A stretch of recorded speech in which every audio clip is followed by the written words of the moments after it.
भोपाल में राष्ट्रीय मानव अधिकार आयोग के नोटिस को लेकर सियासी बयानबाजी तेज हो गई है। भाजपा प्रवक्ता शिवम शुक्ला ने कहा कि मदरसों की स्थापना धार्मिक के साथ वैज्ञानिक शिक्षा देने के उद्देश्य से हुई थी, लेकिन यदि उनका रुख केवल मजहबी है और अन्य धर्मों के बच्चों को धर्मांतरण की ओर प्रलोभित किया जा रहा है, तो सरकार और प्रशासनिक संस्थाएं सतर्क हैं तथा समय समय पर इसकी जांच और मॉनिटरिंग की जाती है। वहीं कांग्रेस नेता मुकेश नायक ने आरोप लगाया कि प्रियंका कानूनगो ने दमोह का मिशन अस्पताल गलत तरीके से बंद करवाया, जो 700 मरीजों की ओपीडी और सैकड़ों कर्मचारियों के लिए जीवन रेखा था। उन्होंने उनकी भूमिका की जांच और पुनर्मूल्यांकन की मांग की है।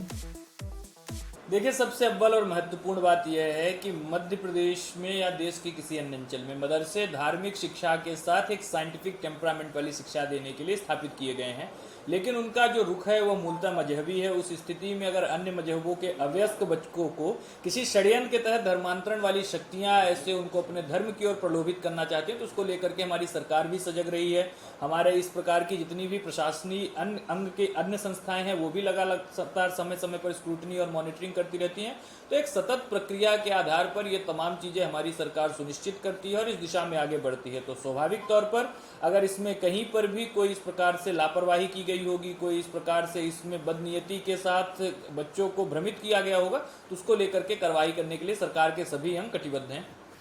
ऐसा है, कानूनगो ने दमोह में जो मिशन अस्पताल बंद कराया है वो ऐसा अमानवीय उदाहरण है कि दुनिया में कहीं देखने को नहीं मिलेगा। 700 मरीज पर डे की ओपीडी थी उसकी, मिशन हॉस्पिटल 700 मरीज, और उस हॉस्पिटल में dialysis, angiography, angioplasty, CT scan, sonography, digital X-ray, echo, colour doppler, pacemaker change होना, बाईपास सर्जरी और एंजियोप्लास्टी, इतने प्रोसीजर होते थे और लगभग निःशुल्क होते थे। और 700 कर्मचारी वहाँ पर काम कर रहे थे, जिसमें 90% हिंदू कर्मचारी थे। बिल्कुल गलत तरीके से कानूनगो ने